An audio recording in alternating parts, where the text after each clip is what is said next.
Hey everyone, in this video, let's take a look at the plans and pricing for Replit.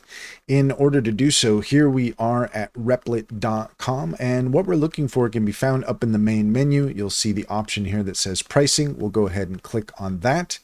And then here you can see that we have a few options.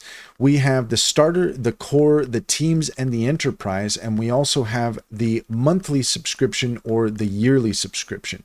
So if you're looking at the yearly subscription, then you are getting a bit of a deal. For the monthly, for core, you're looking at $25. For teams, you're looking at $40. And for the enterprise, there is custom pricing.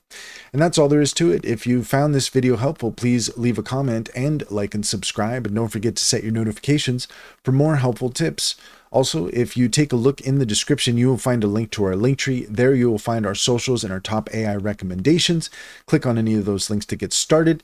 If you are interested in an online bank, check out Simply Financial. Click on the referral link there in our link tree, and you'll get $50 to open an account. Once you've gotten started, if you refer your friends and family, you'll get $125 per referral, and they'll get $50 to start. It's a win-win situation, and Simply Financial is a fantastic online bank.